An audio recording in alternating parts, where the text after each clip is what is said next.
I want to welcome all of you.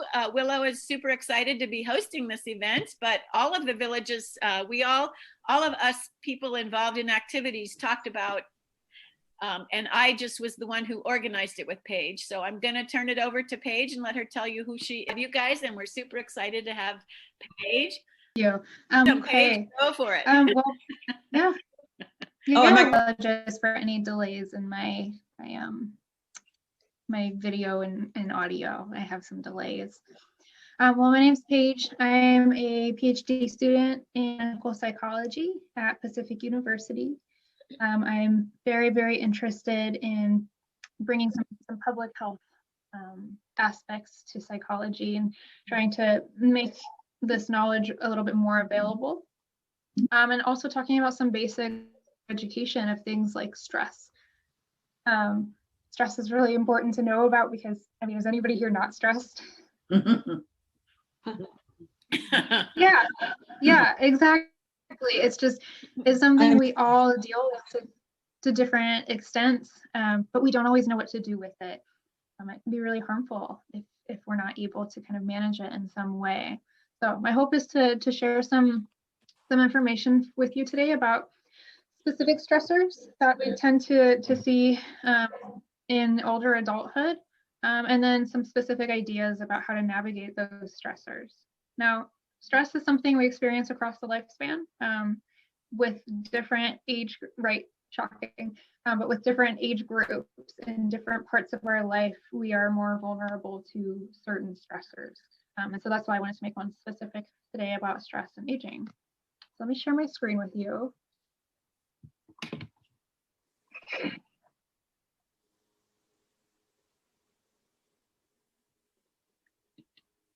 Okay. For this event or presentation or interactive workshop of sorts, I want to talk about what stress is broadly, generally, stress and aging, why that is important to talk about, and then jumping into how to manage this around 3 different specific types of stressors, and those being caregiver stress, grief and loss, and loneliness and isolation. So when we're talking about stress, we are talking about an entirely normal physical response that our body has to external or internal changes of some kind. This is a response of our nervous system, and it's something that's totally normal and expected, and it happens every day. There's a lot of different things that can be stressful. They can be good, they can be bad.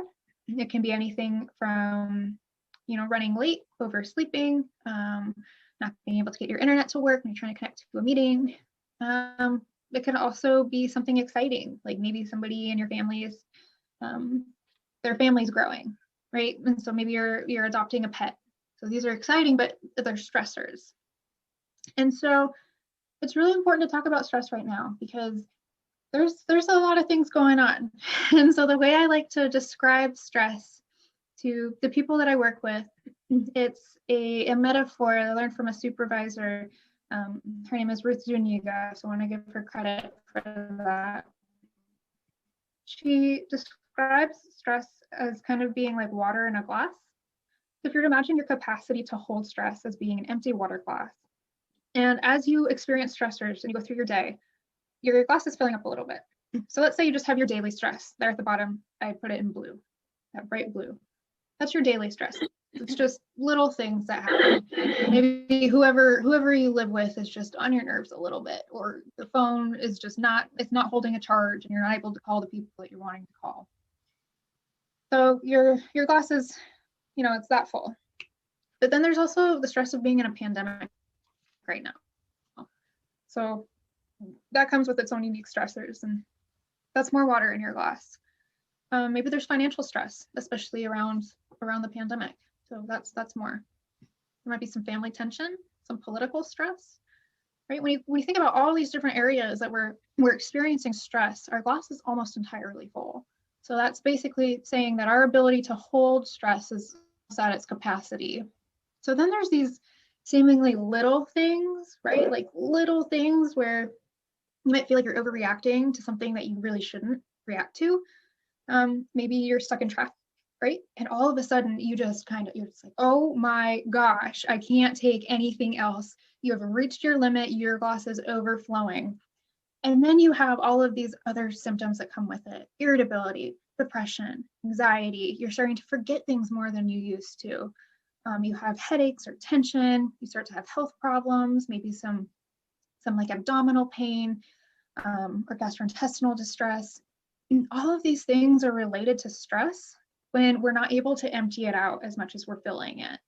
And so when our glass starts to overflow, it's when we start to see some of these problems. Does anybody have any questions about that?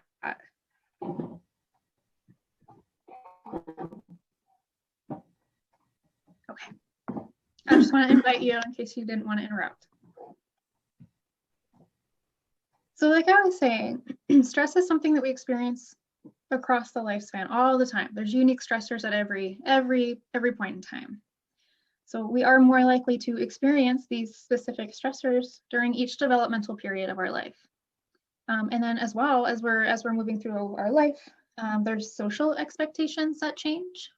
There's also support systems and social systems that change. So you might be expected to bounce back from stressors more than you feel like you can, right? Like maybe you're experiencing a loss, and there's this social expectation that you grieve for 1 to 2 weeks and then you bounce back.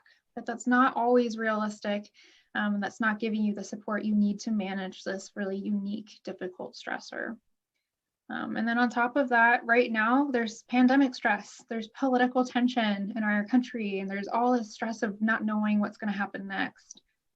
And all of these things are coming up across the board. So it's important to know how to manage these things.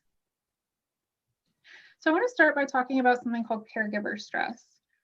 So caregiver stress is talked about a lot in terms of family caregivers. So that might be a person who is taking care of a loved one, a family member, who has some sort of inability to take care of themselves the way they used to.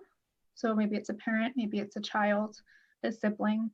And caregiver stress is this physical, mental, and emotional exhaustion that results in the caregiver neglecting their own physical and their own emotional health and needs because they're so focused on caring for the person that they care for. So it's really this draining, this exhaustion. And so physically, a caregiver might feel exhausted. They might have trouble sleeping or feel like there's not enough time to sleep or not be able to fall asleep because they're so worried. They might have trouble concentrating on things that used to be familiar to them, or have their own health problems. Emotionally, they might have some denial around whatever it is, whoever it is that they're caring for, just kind of keeping the mindset that they know this person's going to get better. They might have some mental health concerns like depression or anxiety. They might be irritable, frustrated, all of those things when your glass is just overflowing. And to cope, there's a lot of things that we might do to cope. We might withdraw from friends or activities to try to rest more. We might look at substances, right? Using substances to cope and to feel a little bit better, or just not really cope at all and just kind of become easily upset with people. And so, there are several groups, Paige. There are several groups around before we move off from caregiver stuff. There are several groups around that do caregiver support groups, and they're having them by Zoom. So check with your senior centers and your area agency on aging. And those of you who know the ADRC, that's a great place to go and look up caregiver support groups in your area and get connected with those folks. There is quite a bit of help. There are also some places who are doing adult daycare for folks with dementia, even over Zoom, to help give caregivers some time off. And the area agencies on aging have money for what they call respite care. So if you're really, feeling kind of crazed and like you really need some time off, you can look up the ADRC, call the information and referral, find out your local area agency on aging and ask them to, tell them you want to get respite, RESPITE, respite care. they will pay to have somebody come in and help out. So I just wanted to make sure people knew those were available. Thanks, Paige. Great points.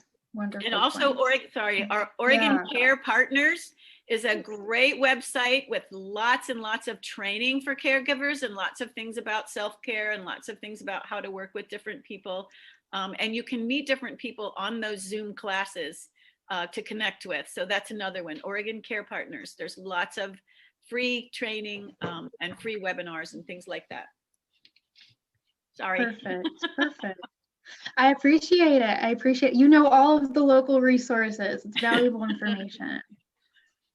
So caregiver stress can also extend to helpers in general. So if you, let's say your line of work, maybe you're in a helping profession, maybe you are a nurse, you're in mental health, law enforcement, other professions that, or even volunteering, right? Volunteering in all sorts of different organizations. If you're in a role where you are caring for people who are experiencing really, really tough situations, you're more vulnerable to this stress.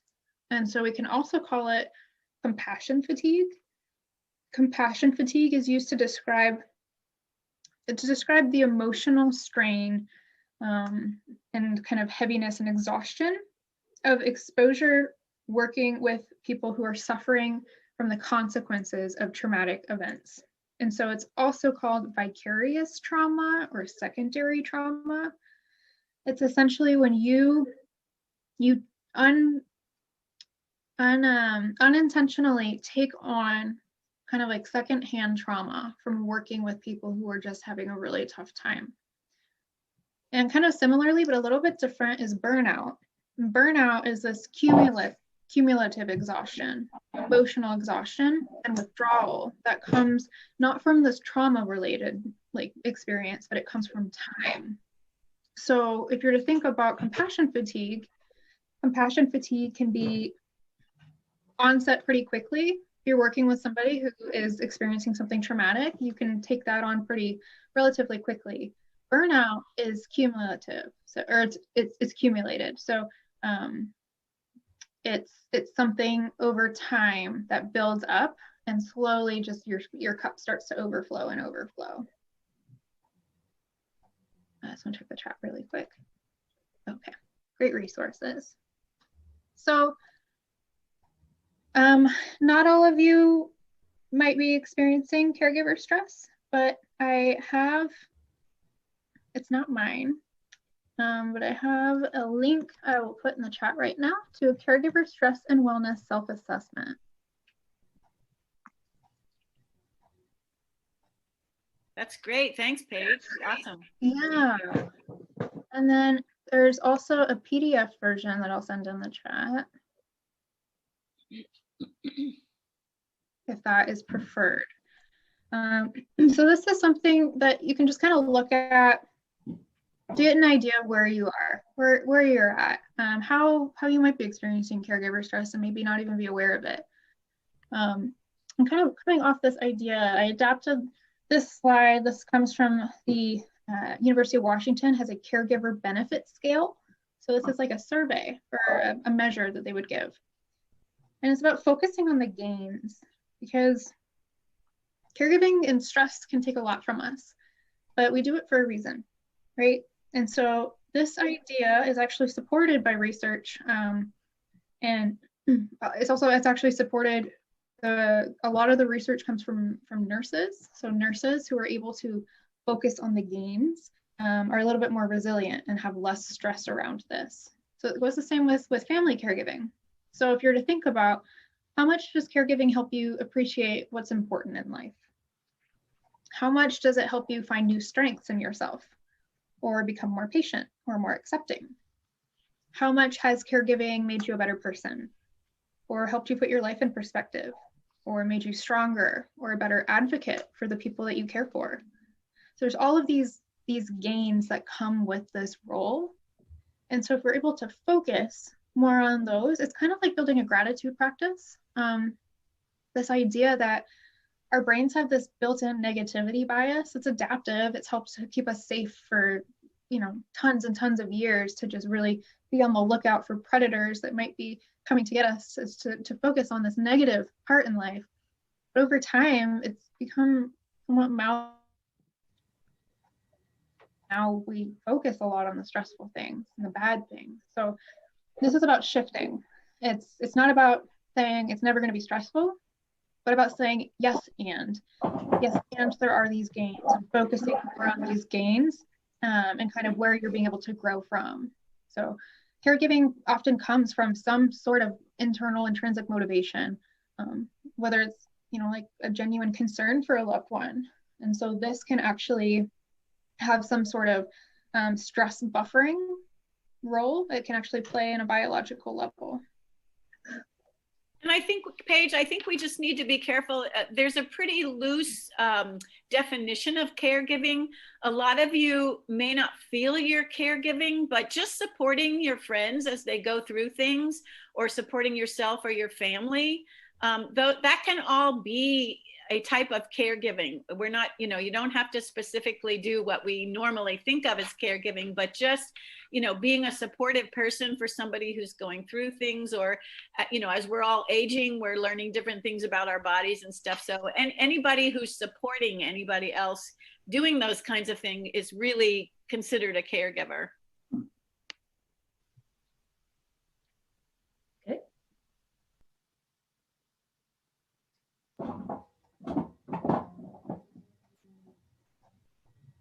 Oh, you're muted. Were you? No, are you? Okay. Oh, sorry. We lost you for a minute, but you're back. Gotcha. My bad. That's the life of living with the internet. Yeah, exactly that. And all of you here on this chat, you're all very active in your community. Just by being here, that's something that, I guess it's an assumption that I'm making, is that you're all somewhat active in your communities. And so I imagine that in your work, you'll come across people who are hurting, and come across people who have some really tough stuff going on. And so this is something that you can use as well, and just take note that you deserve to care for yourself too. Yeah. So this next stressor I want to talk about is grief and loss. Grief is more than loss of a life.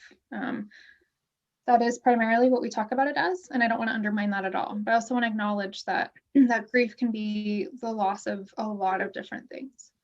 It can be the loss of pre-COVID, the loss of being able to go into a store and go out with your friends and have coffee, right?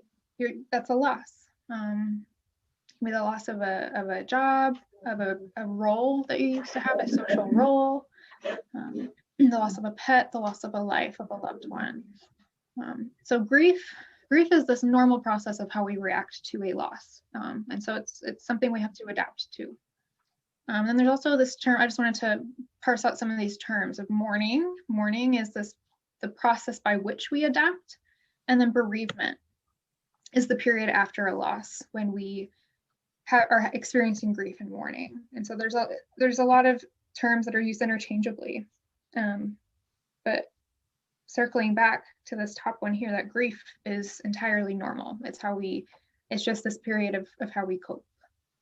So when we are experiencing grief, we might feel, sadness, despair, numbness, anger, irritability, anxiety.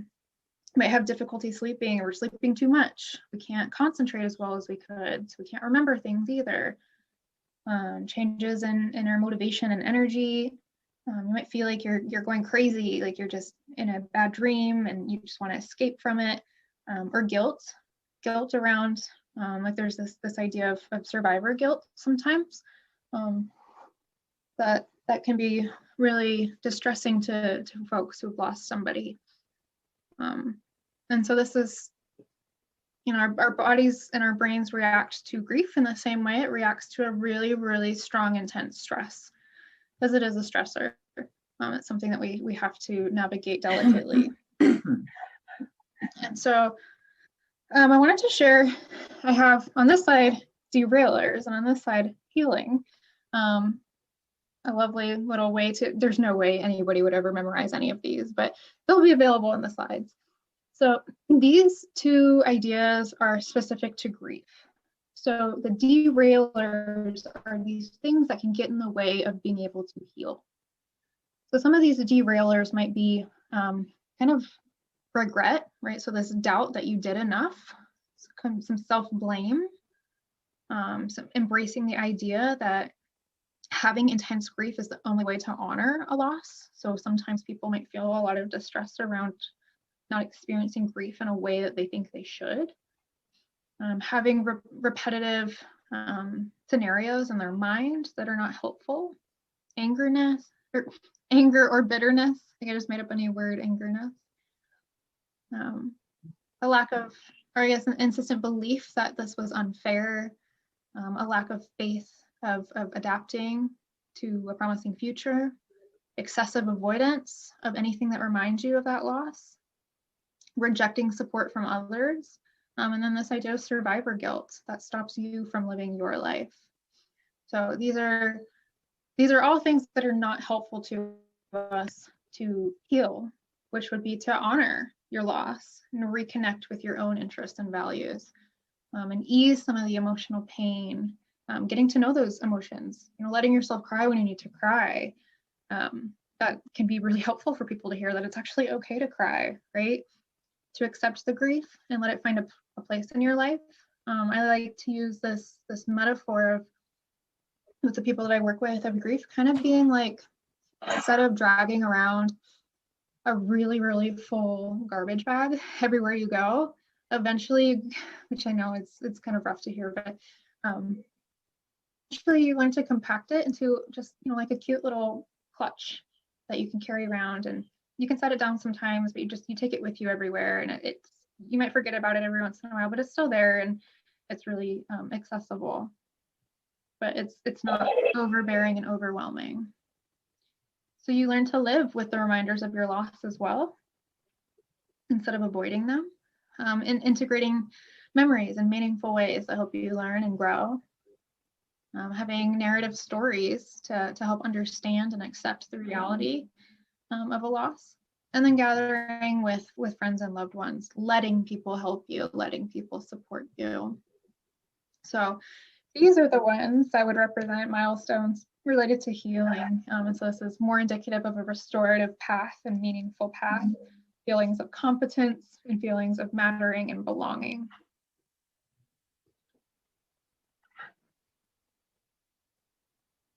I also, before I jump into loneliness, want to acknowledge too that loss, especially around loss of life, there's a lot of cultural variabilities of what the process of grief looks like and how we heal, how we understand it. It's something that we all understand on a very unique existential level. And so there's a lot of room for variability there, but ultimately this is a guide to just look at and try to adapt for yourself and people in your life. So this last one that I want to talk about, this last unique stressor, is loneliness and isolation. So loneliness is a feeling of belonging, emptiness, that's caused by lack of emotional attachment and or social ties. So it's different than being alone. You can be alone and not be lonely. You can be with people and feel lonely.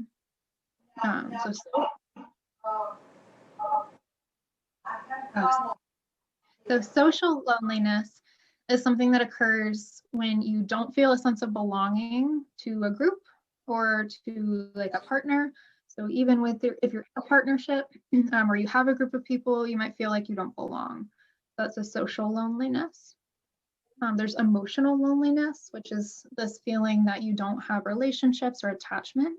So it's kind of similar where you can have people, but if you don't feel like you have this genuine underlying attachment, it might be some emotional loneliness. And then there's also existential loneliness, which is something that comes up on a much deeper level. It's this big hole of emptiness and sadness and longing that kind of comes from this distress around existentialism and separateness as human beings and things like that. So that's a big one. But just showing you that there's an extent to what loneliness can look like.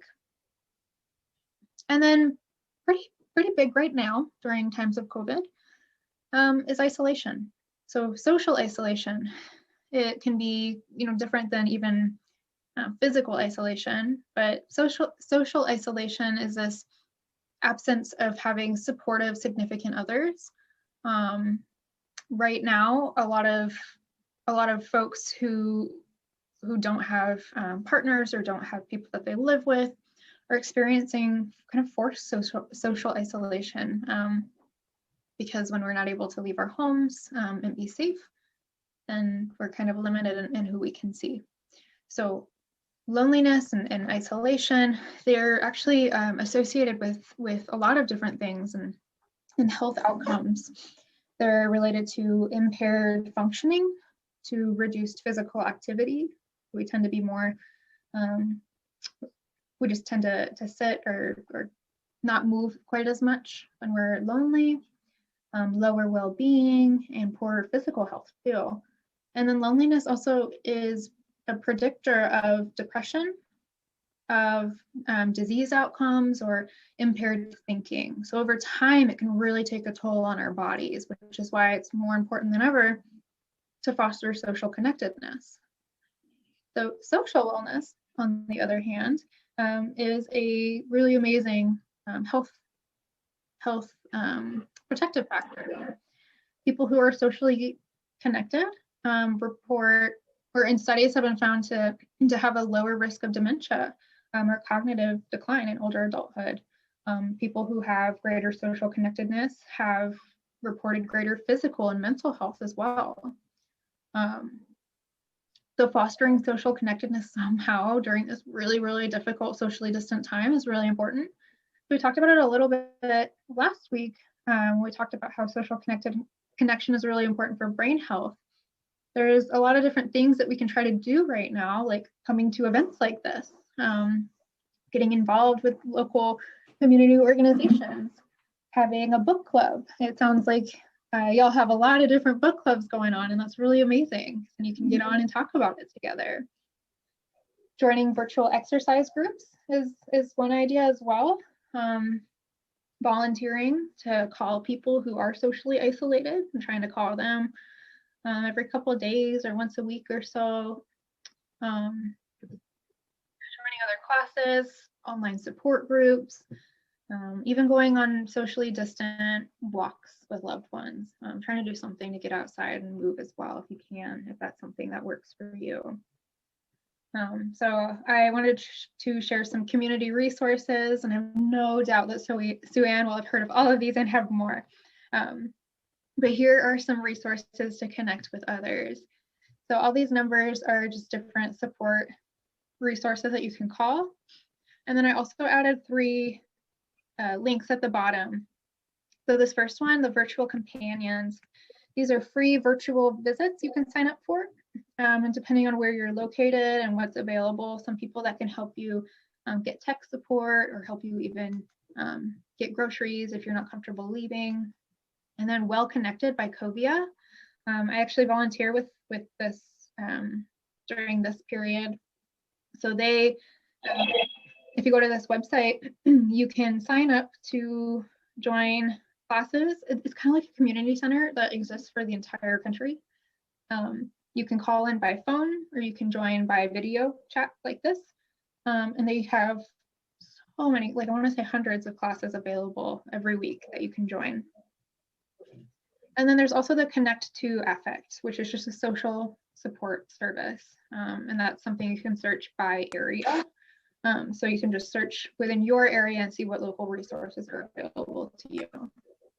And of course, the villages also do the same kinds of things that virtual companions. We have tech help, and we help people with groceries and and all those kinds of things. And the other thing that's available is if anybody's with somebody who has dementia, or it's looking like they have dementia, the Alzheimer's Association has a 24/7 hotline, which means that someone is answering it. You don't just get a voice message. There's a real person at the other end of it, 24 hours a day, 7 days a week.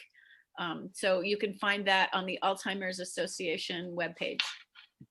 It's an 800 number also. Thanks for putting all those up there, Paige. That's awesome. Perfect. Yeah, I wanted to put the links in the chat as well, so you have those. Yeah, so just out of curiosity, what are some of the adaptations that you've found are working for you and trying to adapt to some of the stressors in your life with COVID? Because COVID is put in a lot of barriers. So she's asking you guys to unmute yourselves and talk now. And I want to remind everybody that a certain small amount of stress is very normal in our lives. And what we're talking about here is the things that make us too much. And so it's really important for us to know and ourselves really well, so that as we feel those extra stressors starting to come, we can do what we need to do for self-care. So please open up your microphones and share with Paige what kinds of things you guys are doing to help with what's happening now. Besides being on this webinar with us. Janet. So Paige, you mentioned social wellness as a counter to stress. What are some of the other counters to stress? So social wellness, social wellness and some of those social connectedness would be a counter to loneliness as a stressor. Some specific, actually wrote an article that I'll share with you on sorry, I'm like getting caught up in this. So for this presentation, I wanted to talk about those 3 specific stressors and then specific things you can do for those. But you're right in that it's not extensive to everything and stress in general. So I'm putting a link to an article in the chat that has a lot of different specific interventions you can do for stress in general. It's just like Suanne's saying, stress in little bits is great. It helps us, have to get up and put on clothes and go do the things we want to do. But in bigger doses, we want to make sure that we're emptying our glass at the same rate, if not a little bit more than we're filling it, to make sure that we I'm just surprised. I'm just surprised, Paige, that you haven't mentioned that many things to empty the glass. Yeah, it's a nice theory, but how do you empty the glass? Absolutely. Yeah, that's fair. Well, she's talked about several things. She's talked about, social connectedness.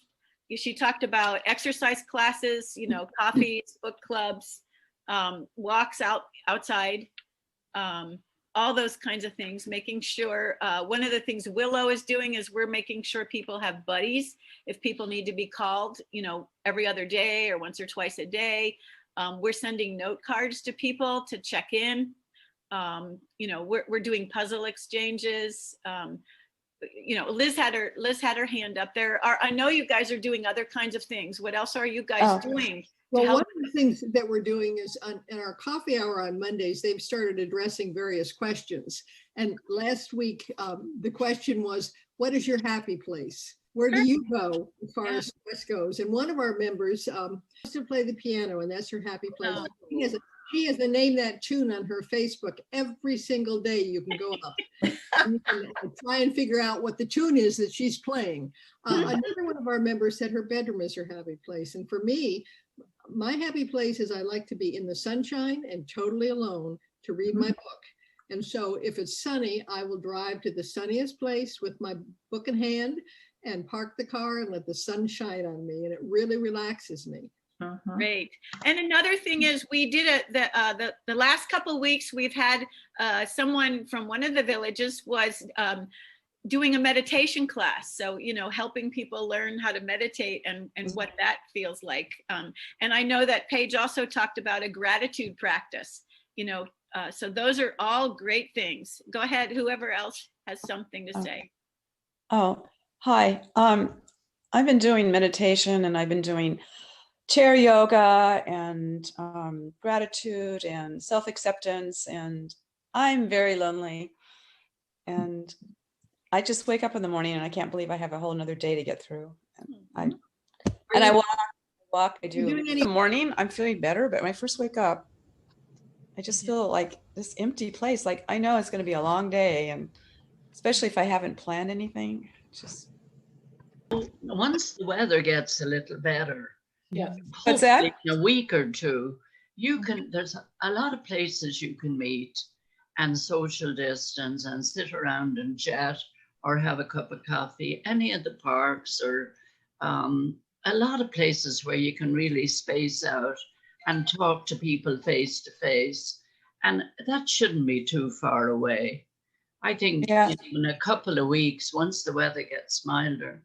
And we were doing that with Willow, and it was just great, even for an hour to sit and chat face to face. And we felt quite safe. We all wore masks and we kept our distance. And it's just great. And that shouldn't be too far away. You know, I think I've always had trouble with darkness and long. I grew up in LA with sun, and I'm just usually this time of year I'm in Mexico. That's a tough one. I bought one of those little boards that you can use that you light up for a half an hour at a time. Yeah. What's that? Brightness. The light. Yeah, I have. Yeah, I've never tried that. Does it work? I like it. It works for me. Yeah. For me too. Maybe I should get one. And it's so sad when people say that they don't like Zoom, to me, because the only thing that Zoom does is for 1 hour, I'm not going over my life and all the mistakes I made, and I should be in the garden, and oh my God, are my windows filthy? And, you know, and it takes me away. It's just getting out of my head for 1 hour. That's what Zoom is. And it gives you something to look forward to. Yeah. The night before about what could be coming up for you. And I invite you to the WLLO TED Talk. Ted doesn't always show up. Sometimes, right? And some surprises. And you don't have to join any group discussion that ensues after we show something. So that's one thing. And all of these ideas, if you actually physically write them in your date book, your schedule, and before you go to bed at night, take a look at, oh, I've got this, this, and this. Okay. So now you get up in the morning and you realize, I have a mission to accomplish for myself as my own leader. Right? Yeah.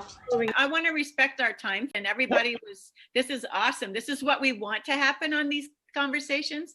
I just wanted to check in with her so that we can respect our time frame.